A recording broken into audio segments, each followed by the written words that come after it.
Well, hey there. Thank you, everybody, and welcome to Coaching Conversations. I'm Nick Seiler, and in today's series, what we're doing is we're actually interviewing industry experts on really what's going on in Australia today, how the environment has been affecting you, the listener, and most importantly, some of the changes that we see of what's happening within the trade and construction industry. So in this series, I'm looking at interviewing people from all different walks of life where it comes to the trade and construction industry, all different associations. And today I'm here, with Geoff Dart from the Australian Institute of Building. And I have to tell you, I'm super excited about what we've got installed, and I'm really keen to get into it. So let's get into it. Geoff, welcome to the show. Oh, thanks, Nick. Thanks very much for having me. It's a pleasure, and glad to be here, and hope our viewers at least get a few insights in terms of what's happening and maybe what we can expect over the next 5 years, Nick. Fantastic. I've got no doubt. Geoff, can you tell me a little bit about the association? Yeah, the Australian Institute of Business was started in 1951. It came out of Master Builders Association as a body, as a professional body to specialise in advancement through learning. And it's become a royal charter, and pretty much we accredit 16 universities throughout Australia for their construction degree courses across Queensland, New South Wales, Victoria, Tassie, South Australia, WA. And out of that comes a lot of training, continuous professional development training.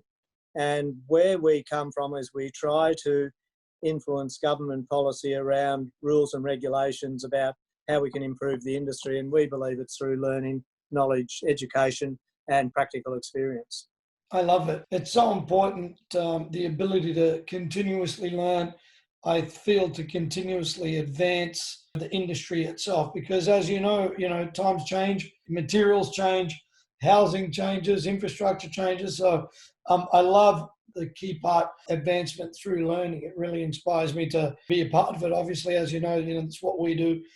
We teach business owners how to build better businesses. You guys teach them how to become better operators, which is pretty awesome. So tell me, Geoff, I was just wondering if you can sort of give me a little bit of background, where you came from, like what drew you to join this industry? Because funny enough, like you said, you're only 5 weeks into working with the Institute of Building. So I'm interested to just find out a little bit more background on you and what drew you towards it. So I'm a social scientist, fellow of the Marketing Association of Australia and New Zealand, full member of the Research Society. So my background is very much working with organisations to understand what's happening in society, what our buying behaviour is, what it's going to be, why we buy houses, why for the last 30 years we've chosen not to. We've chosen to rent, with renters now 35% of all households. And there's socioeconomic reasons why, and it's not just about affordability. We're looking at people changing their attitudes from wanting to be saddled with a mortgage to what the younger folk call freedom. So I think there's a lot of things that happen that we just need to be a little bit more aware of. We're overdone with economic information, and a lot of my work is socioeconomic, but we don't understand really what to build, where to build it, or why to build it. And the evidence of that is the oversupply in housing as we sit here today.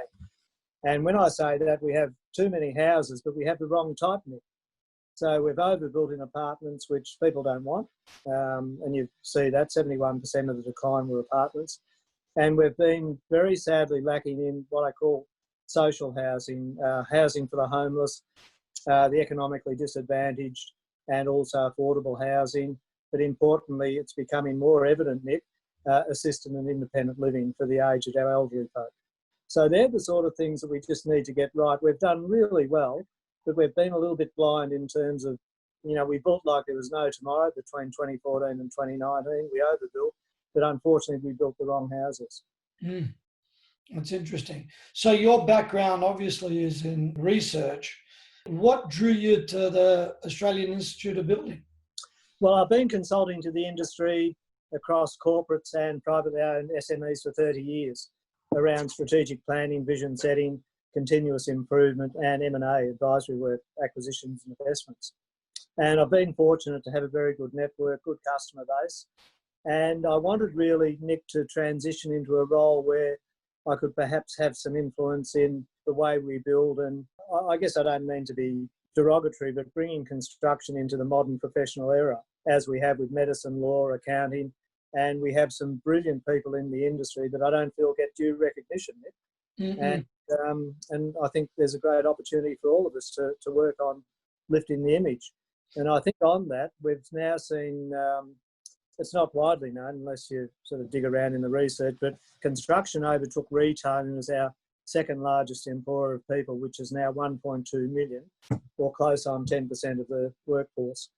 And I think, the recovery is going to be construction-led. It's interesting. It's interesting, Geoff, you should say, to bring the construction industry into the modern era. It seems to me that we're competing on the quality of the products that we use, the materials that we use. Even though that there's changes that you're starting to see, it still feels dominantly that we're using materials that are 50, 60, 70, in some cases maybe 150 years old, and where there's so much more availability for us to be able to change the way that we manufacture and change the way that we I suppose construct buildings today. I suppose what I wanted to do is sort of lead in to my next question with that is, what are you seeing happening right now in the industry? Is there two banks or two areas of competition where some people are saying, no, we're traditionalists, we just got to stick with that because we know it works, versus other people that are saying, hey, it's time that we start to be more efficient, use ergonomically friendly, materials, and most importantly, change the construction. It's almost like the way that construction is done. I've been looking at things like 3D printers in the construction industry, building homes. It's like pretty crazy, right, to see this. Yeah. So I was just wondering what your viewpoint on that is today, and I suppose what the next 5 years of technology is going to look like for this industry, because it's coming. I know before you used to use a tape measure. Now they've got a laser, that does that for you. So I'm just wondering, what you're seeing there. I think Australia is quite different. If you look around the world, every building is almost different, Nick. We don't cookie cutter things like they do in the US in parts of Europe. And I think there's an enormous amount of craftspersonship, or craftsmanship as we used to call it, that's in our industry that I don't think is appreciated enough. And that craftsmanship can be translated in technology. Is no good without thought and inspiration and ideas. Technology is purely a doer. Look at the Kanga crane, the Kanga lift. It's an Australian invention. If you look around the world, we've invented some brilliant things, which we don't always receive credit for. I think there's awareness within the industry, across age groups, that not just technology, but we're really trying to push innovation and excellence in building.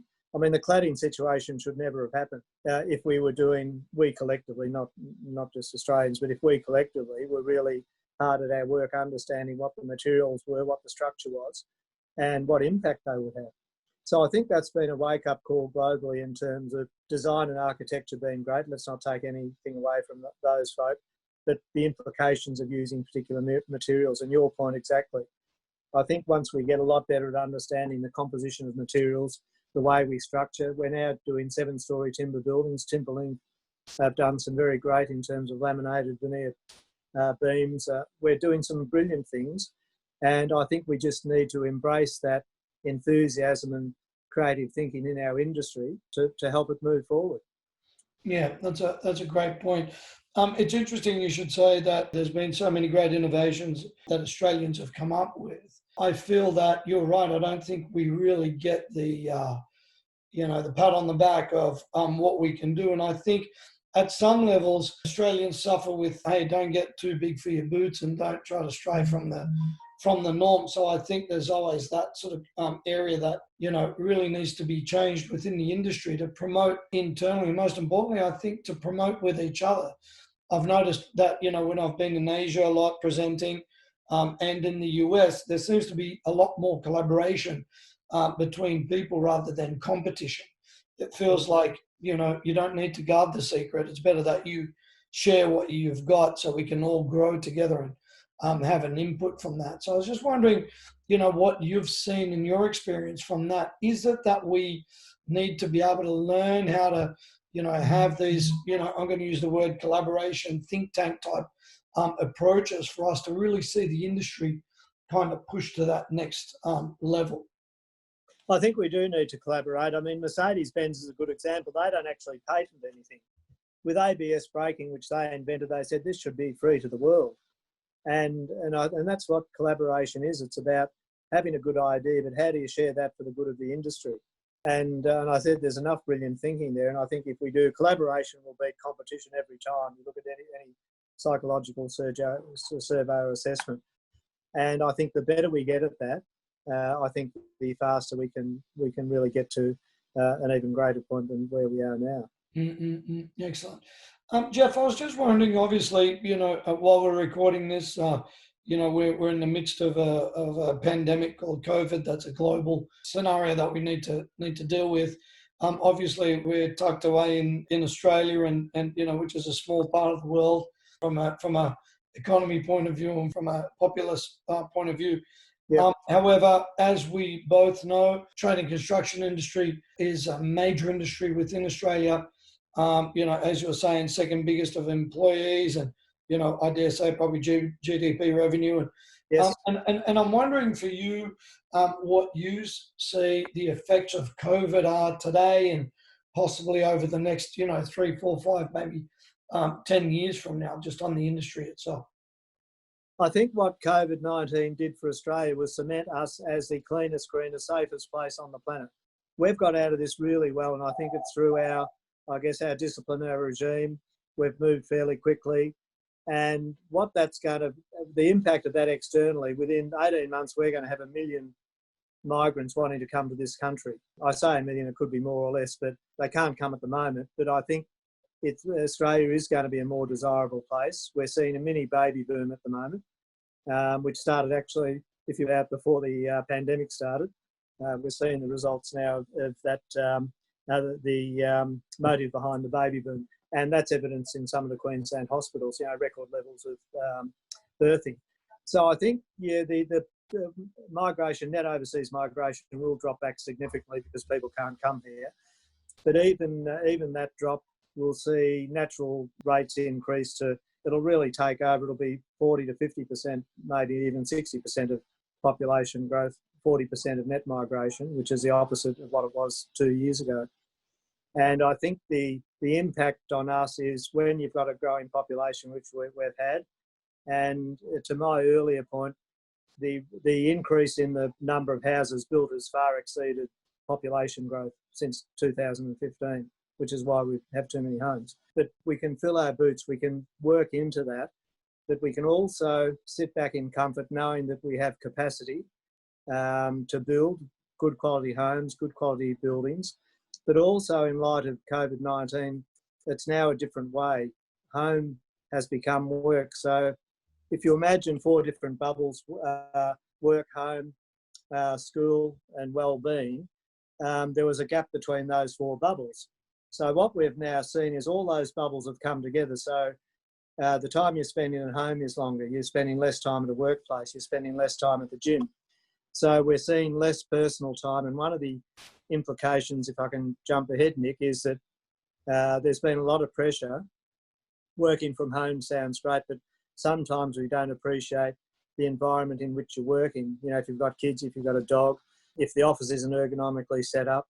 And I think the opportunity for architects and builders is to look forward and say, in the future, 20% of workers will be working from home to some extent.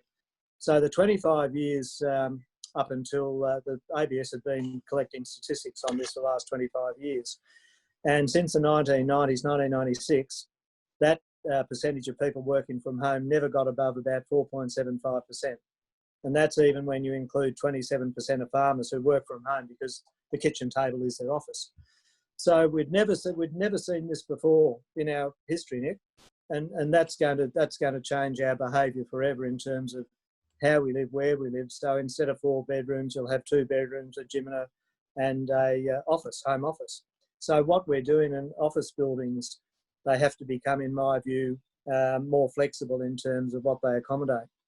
So I think we're still struggling to come to grips with the implications of what working from home and learning from home with our kids as well actually means terms of, if you're an employer, your duty of care, if you look at legislation that's come through, which includes industrial manslaughter, that duty of care extends to your people working remotely. So it's ergonomics, it's making sure they're comfortable, the right climate, etc., etc. And they're things that you just look at insurances, how's that going to impact? So there's a lot of those micro things, Nick, that they might sound small, but gee, I think we've got a lot of thinking to do. But if we can be on the front foot, we can be ahead of, I feel, because of the capacity and creativity of the Australian construction industry. I think we can get on top of it. Mm-mm. That's a really good insight there, Geoff. I think it's interesting. You look at companies like Google and Facebook where they've set up the office spaces to mimic that relaxed environment, like you would be in home, whether it's gaming, cafeteria with excellent food, rest pods, all of these type of things. And it's interesting how we're starting to see if corporate design, let's call it commercial building design, in the 80s was, let's put boxes together and get people in these grey boxes, and that's your work. It's not meant to be comfortable, it's just meant to be work. Versus, as you were saying today, it's interesting, 20% of the populace, which is a pretty decent chunk of the working populace, is going to work from home. So I think, as you're saying, we're really going to start to see the differences between commercial innovation being much more ergonomically acceptable, I think, and comfortable for people that if they need to travel to there, they've still got all the lifestyle features that they would need. And then I love how you're saying with the family home, it's interesting how now it needs to accommodate the workspace and also the health and well-being part of every home. So it's interesting how those changes are going to really develop with architecture and then obviously into the construction.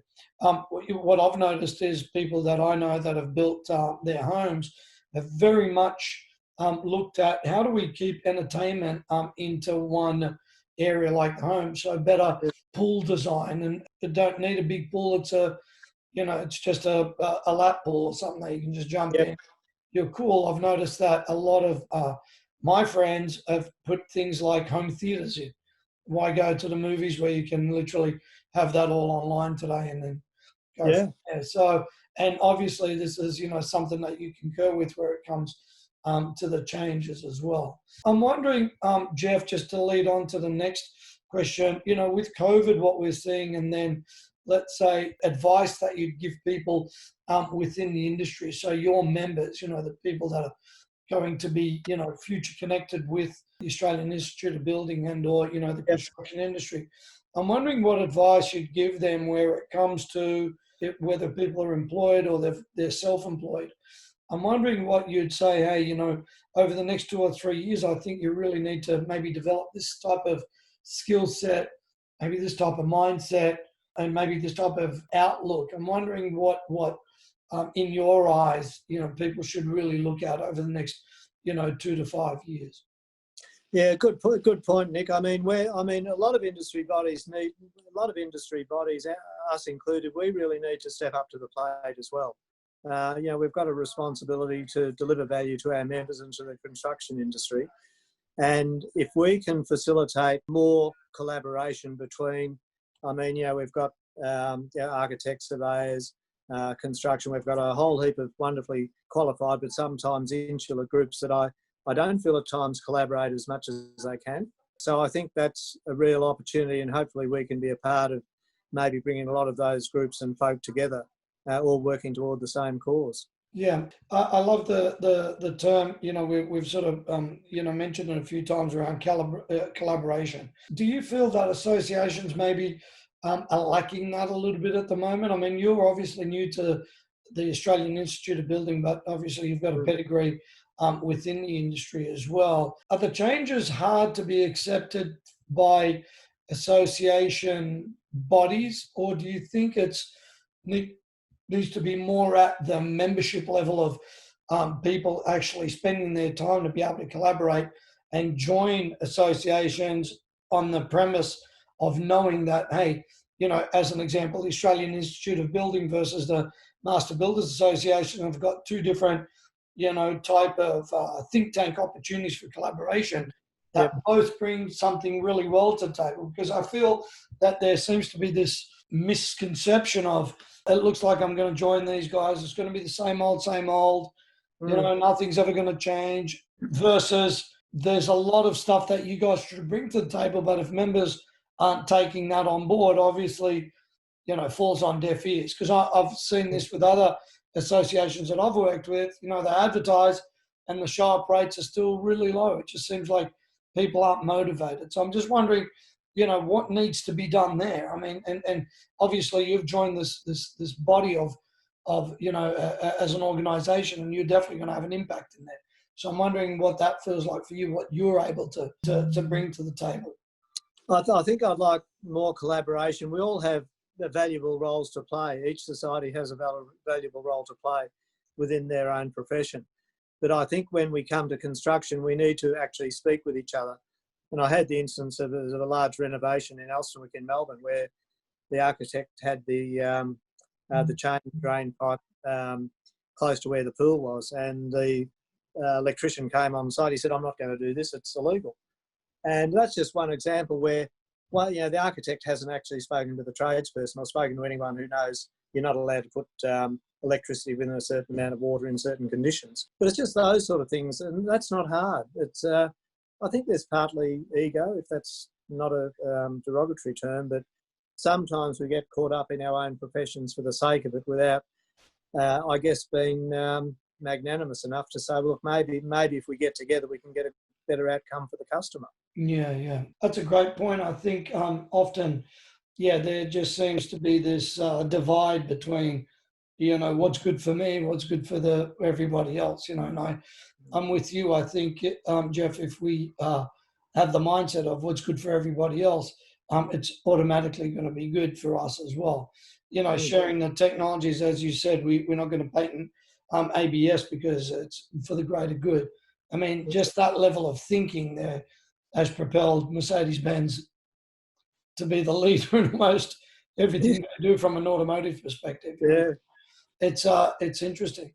Just one last question, Geoff, with regards to people that are looking to become members for you. How do they find out a bit more about, the membership and I suppose for them what to expect, from joining the Australian Institute of Building, what you're hoping that they get to experience or see or be a part of? Yeah, I think that's a good point. I think from university, the 16 universities that we accredit, I think there's probably not enough known about what we do, to be honest, about the AIB in terms of what we do post-graduation. We have student membership free for the first year after graduation. And I think it's an opportunity for us to speak more openly with the graduates rather than waiting for them to come to us. I think we really have to come to them, Nick. We've got to pick up the ball and say, okay, there's so many, you graduate from uni, or you might have come up through TAFE, through certificate courses, through trades. But I think the responsibility of all associations to market themselves and say, look, this is what our value proposition is, where ours is advancement through learning. And we really want to do a lot more. And I think you'll see some pretty good things coming out of that. And I think the same with the other bodies who have got really good value propositions. And I think we need to be on the front foot. I don't think, Nick, we can expect the folk who have chosen construction as a career, and it's a fantastic career.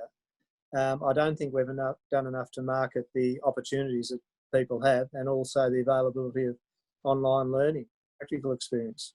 It's interesting. You can see this with universities all over the country, all over the world, actually, how it used to be very much campus orientated, and now it's online. Choose your own course, choose when you want to do it. And as you were speaking there, I just had the thought of where the associations are today within Australia, around the world, versus where a university is, and they've had to adapt reasonably quickly, or else there's no money for those guys, right? But sometimes being a non-for-profit also comes with this, well, we don't sort of make money, and it's almost like an interesting mindset where I love what you've just said, Geoff, there, where you're going, you know what, we actually have to step up to the game. We have to do things differently, or else we're going to be something of the past. And you're right. I think, I dominantly deal with people in the trade and construction industry.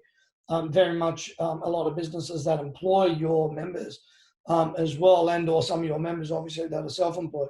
Mm. And I've noticed that there's so many wonderful people and so many good-hearted people that unfortunately either pigeonholed into oh, they're just a tradie, and it's that mindset, versus an industry that has kept this amazing country of ours alive for over 100 years. There's nothing stronger so far that we've seen throughout history. And I think there's a lot of people today, I know, especially younger people today, when I have a conversation with them, this is pre-graduate, pre-university, where you speak to them about saying, hey, would building be something that you're interested in?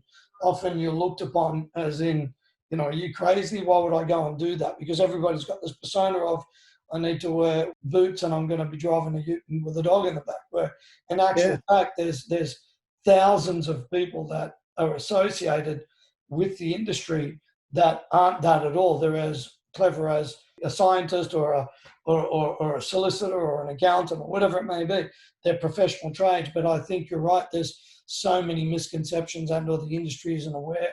The people that are not necessarily even in the industry that aren't aware of what this career could definitely do for you. So interesting there. And just one last thing, one last question, Geoff. What's a good way for people to be able to find out a bit more about, the Australian Institute of Building? How can they connect with, your body itself? Yeah, they can go to our website, www.aib.org.au, and they can ring the national office. We have chapters in every state, and we have details of every chapter. So Brisbane, Sydney, Melbourne, Adelaide, Perth, Hobart, the AC2, and also Hong Kong and Macau. They can get involved with their local chapter, find out about membership, have a chat to the chapter president or the people in each of those states. Or I'm always available. I think the details are on the website to help or advise in any way we can. But I think the folk will find the chapter information on the website will point them in the right direction with their particular region. Terrific. We'll put these in the show notes as well. Well, Geoff Dart, thank you, mate. Thank you for being amazing. I mean, your level of knowledge is pretty incredible, actually. So, and thank you for the insight. I mean, I could talk for another hour just on this. It really inspires me. I wanted to share a note with the viewers here. Feel confident, everybody that's going to be watching this, hopefully around Australia, feel confident that the trade and construction industry is an amazing industry. There's some really clever people in there. It's shaping our country as we know it for the next 100 years, which is amazing. There's people like Geoff that's really passionate. Everybody I speak to, I'm speaking to, Timber and Forestry Association just previously that are going to be on the show as well, hopefully. And, once again, there's so many great things that Australia is doing. And it's a great industry to be able to join. I think having associations like the Australian Institute of Building really helps people, especially with their slogan, advance through learning. I think the better that we learn, the better that we can collaborate, the better that we all become, the better Australia's got a future. So once again, Geoff, thanks for being on the show, mate. I appreciate it. And I've got no doubt that, we can continue our journey moving forward. So. Thank you very much, Nick. Appreciate the opportunity, and good luck to the viewers. Very good.